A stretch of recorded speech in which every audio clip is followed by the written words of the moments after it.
Cómo se pelean las ideas, el ring científico. Parte 2. Saludos, curiosos. Como habíamos visto en la primera parte, nos preguntábamos si aún dentro del método científico podría darse casos de falsas argumentaciones. En esta segunda entrega discutiremos todas las estrategias que se usan para manipular las informaciones provistas por las ciencias. Soy Dr. Dodo. Y si te gusta mi contenido, no olvides darle like, suscribirte y activar tu campanita para ver nuestro nuevo contenido. Las falsas argumentaciones usando el método científico. Desde el punto de vista objetivo, es más sencillo rebatir argumentos que parten de pensamientos filosóficos inconclusos o argumentos a partir de las emociones. Pero ahora entramos en el lado oscuro de las ciencias. ¿Qué sucede cuando hay una investigación que rebate un argumento?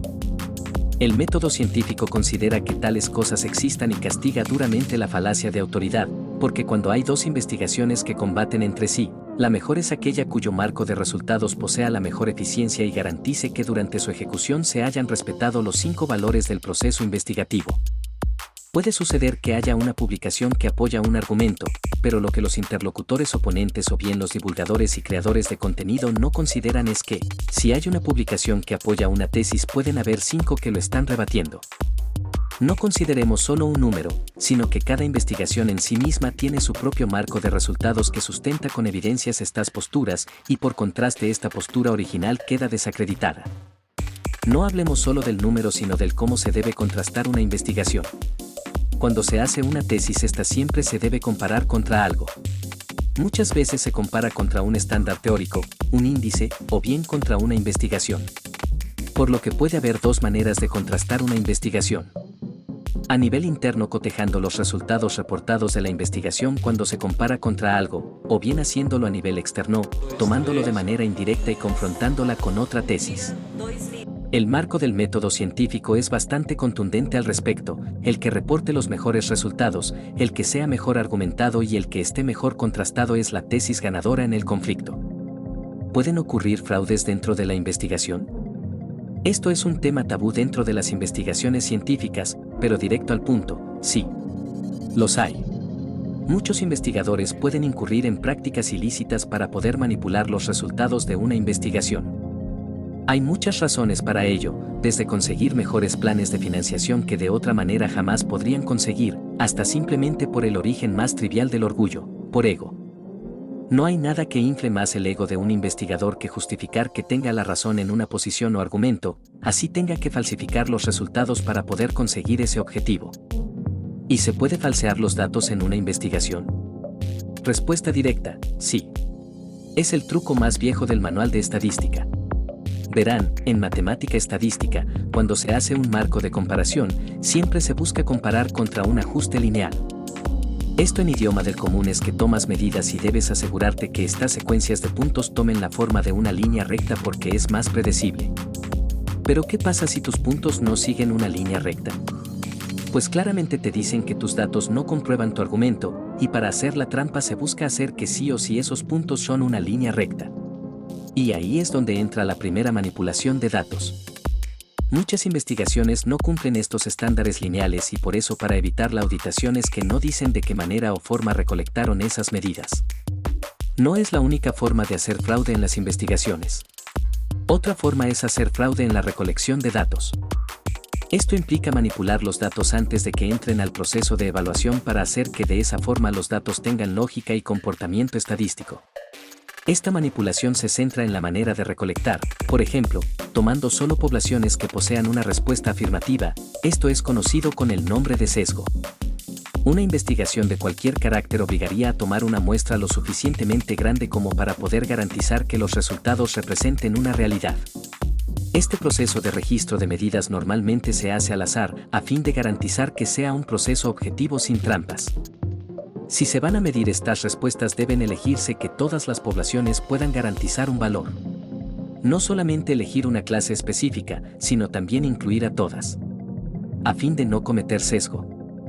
Incluso si las poblaciones fueran correctamente seleccionadas y las medidas fueran cuidadosamente tabuladas, puede ocurrir otro esquema de manipulación de los datos, una más oscura que yace en la intencionalidad del investigador.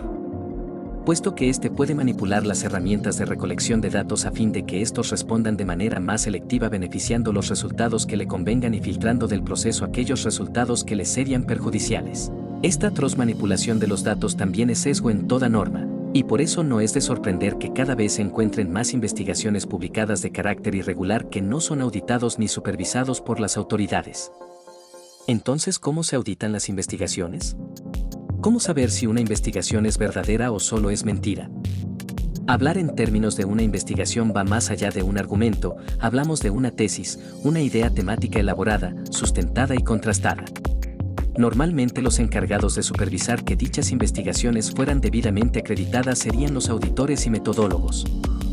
Aunque sea poco conocido, los primeros tipos de científicos, los auditores, se dedican a probar que las ideas argumentadas y los resultados sustentados hayan sido matemática y estadísticamente comprobados.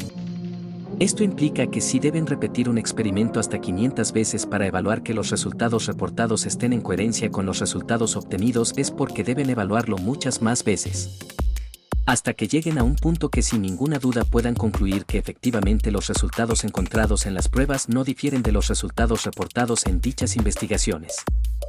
Los científicos metodólogos se ocupan más de las formas, esto implica en que destacan revisando que se cumplan las normativas de redacción de las ideas, estilos de letras, tamaños de letras, marcos, sistema de citas y referencias, bibliografías empleadas, normas de fondo para la publicación de las ideas, entre otros.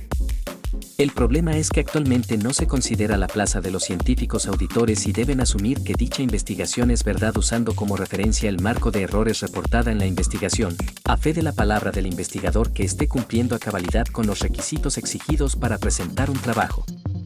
Aquí claramente vemos la falla porque deben considerar como verdad la tesis solo basado en la honestidad del investigador presentando sin ninguna evaluación su marco matemático de resultados.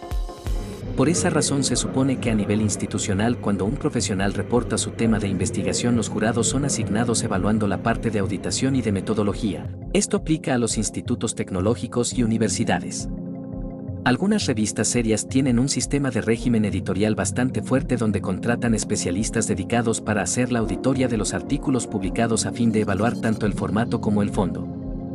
Pero hay revistas que, careciendo de todos escrúpulos, aceptan cualquier investigación haciéndose de la vista gorda con tal y que el investigador pague la cuota de inscripción y siempre que pague la inscripción a la revista y el derecho de publicación, permiten que cualquier investigación sea publicada sin haber sido apropiadamente auditada, contrastada y verificada metodológica y estadísticamente. A veces tiene que ver con el área de investigación, ya que se ha observado según los valores reportados ante autoridades como la Organización Mundial de la Propiedad Intelectual, OMPI, que los incrementos de estas irregularidades se aprecian en las investigaciones cualitativas o aquellas que deban poseer un carácter social. Es decir, han encontrado una fuerte relación donde las investigaciones de áreas que entran en el marco filosófico como teorías, posturas ideológicas, comparación de categorías dependen exclusivamente de una opinión o de una tesis argumentativa en donde probablemente se incurrirán en estas irregularidades. Por ello expresar que una idea sea válida a partir de esgrimir un paper de publicación, que a su vez su único aval solo depende de la autoridad académica de su autor es en toda norma una falacia de autoridad. ¿Por qué los científicos no se han pronunciado al respecto? Los expertos todavía respetan las normas jerárquicas de la divulgación y solo pueden comunicar a aquellos quienes posean el aval o la acreditación para ello. Algunas instituciones prohíben rotundamente que los científicos puedan presentar las conclusiones a partir de sus resultados si esto de alguna manera contraviene las políticas y los valores institucionales donde se encuentren acreditados. Algunos podrían considerar esto una norma de censura, pero como habíamos explicado consideraron esto la única manera de garantizar la imparcialidad y la neutralidad. Otros expertos están ocupados en sus carreras de investigación considerando trivial emplear su tiempo para defender o presentar sus resultados, y algunos llegan a ser demasiado introvertidos confiando que solo la presentación acreditada de su investigación es suficiente para hacer válido su argumento. La ciencia es en toda norma un criterio el cual depende mucho de la disciplina. La seriedad que caracteriza a su objetividad, y a pesar de su postura basada en la defensa absoluta de la verdad, ha permeado sobre ella el mito que el silencio es más que suficiente para acreditar el respeto de las ideas. Muchos científicos no tienen voz, ya que esperan que sus resultados resuenen más allá del silencio. Esto es un mito que es necesario acabar de una vez por todas.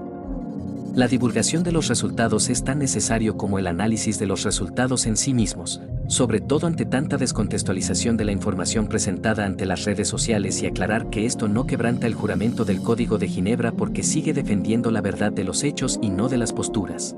Podría ser una oportunidad para que nuevamente brille la voz de la razón y el intelecto, ante una generación expectante de información que podría tener ante ellos la increíble capacidad para expandir los límites del conocimiento conocido. Mostrar que estos valores antiguos podrían presentar una alternativa para juzgar de manera crítica la información. Si quieren ver la respuesta a esta y otras preguntas, no olviden darle like, suscribirse y activar la campanita. Hasta la próxima, buscadores del conocimiento.